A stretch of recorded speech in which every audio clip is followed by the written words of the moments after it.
В 11:00 наша съемочная группа на Сухумском центральном рынке с сотрудниками Госстандарта. Торговые точки предлагают большой ассортимент алкогольной продукции, вина различных видов, водку, коньяк и ликеры, в том числе импортного производства, а также местные алкогольные напитки, продаваемые на разлив.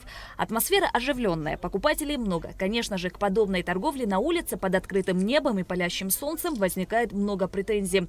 Отсутствие лицензий, маркировки, соблюдение условий хранения, температурного режима, в общем, нарушения есть. Со слов продавцов это чача, мы не знаем, что это. Здесь у нас со слов продавцов это вино продается под солнечными лучами, ультрафиолетом. Категорически запрещено, если даже это вино, он меняет свою структуру и превратится в уксус в ближайшее время. Это небезопасно его так продавать. В данном случае после лабораторных исследований покажет, что это за продукт. Продукция, продаваемая на разлив, хранится в емкостях без какой-либо маркировки, что не позволяет установить ее происхождение и качество. Более того, алкоголь выставлен под прямыми солнечными лучами. Такие условия не подходят для хранения данной продукции. Для вина оптимальная температура должна поддерживаться на уровне от 12 до 18 градусов. А воздействие света и тепла может ухудшить качество напитков и сократить срок их годности. Это так называемый сладкий напиток, бле-лизы, как-то они его называют. Сгущенное молоко с содержанием спирта до 10%. Сладкий напиток самодельный. Мы его убираем с реализации. Мы даже его не рассматриваем как продукт.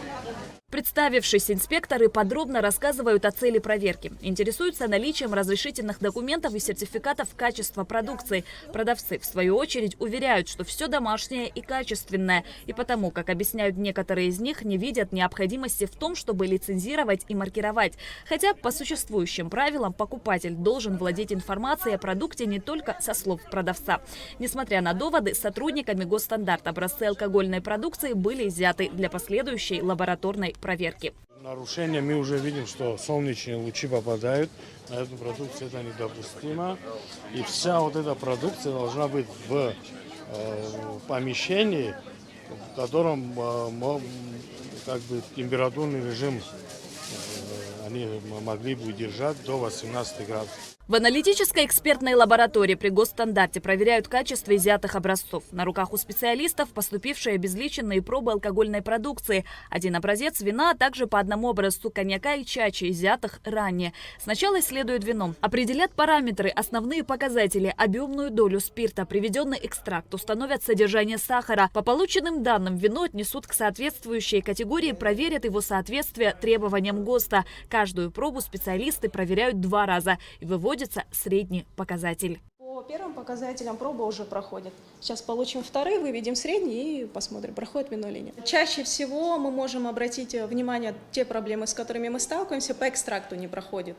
То есть это бывают как естественные условия, когда не проходит, например, это климатические какие-то моменты. Например, солнца не хватало, если винодел работает непосредственно с виноградом, с виноградным соком. Вот. А бывает, что да, фальсификация, могут разбавлять, к сожалению, более дешевыми сортами, либо могут подкрашивать, брать некачественно белое вино и красить его, выдавать как красное. Анализ проводится быстро. Это занимает около 5 минут. Результаты исследования были получены на момент съемок. Вино оказалось качественным. Это вино у нас полусладкое, так как норма от 18 до 45. Вот. По плотности она тоже хорошая, то есть 99,84. И надо будет вычислить сейчас экстракт, приведенный экстракт. Мы от экстракта отнимем сахар и посмотрим, какая величина должна быть не меньше 18. Мы получили величину 20, то есть данное вино является качественным и соответствует ГОСТу. Сегодня лаборатории Госстандарта могут проверить только качественные показатели алкоголя. Химический состав проверить не представляется возможным. Для этого необходимо дорогое аналитическое оборудование. Например, газовый жидкостный хроматограф. И плюс нужны обязательно запрещенные вещества, прекурсоры, которые на сегодняшний день через границу официально проводить нельзя. Этот вопрос мониторится в правительстве, мы об этом говорили, обсуждали, и мы надеемся, что общими усилиями мы добьемся, что сможем провозить кислоты, эфиры, спирты, и сможем уже полностью быть оснащены, как лаборатория Роспотребнадзора, к чему мы очень стремимся. По распоряжению председателя Госстандарта плановые рейдовые мероприятия, особенно в летний период, проводятся регулярно. Эти мероприятия направлены на изъятие алкогольной продукции, не соответствующей по качеству и безопасности. Группы выезжают по городам и районам, в основном в места выносной торговли. У предпринимателей отбираются пробы продукции, фиксируется ее количество в реализации. После лабораторного анализа, если продукция не соответствует стандартам, она снимается с реализации и утилизируется. В этом году уже утилизировано около 200 литров алкогольной продукции, не соответствующей требованиям. Продукция, которая не имеет маркировки, то есть неизвестен производитель, год выпуска и так далее, мы не рекомендуем ее приобретать и употреблять. Это одно. Во-вторых, вина и спиртосодержащая продукция не рекомендуется продавать ее в пластиковой таре. Для вин температура должна быть от 12 до 18 градусов. Помещение, где идет реализация продукта, и оно должно быть бутилировано в стекле, и на ней должно стоять год выпуска, название и кто производитель. А также они должны предъявлять сертификат качества. Абхазская алкогольная продукция действительно пользуется спросом, но безопасность должна быть приоритетом как для потребителей, так и для продавцов, отмечают сотрудники Госстандарта. Они нам представляют это как домашняя чача в основном.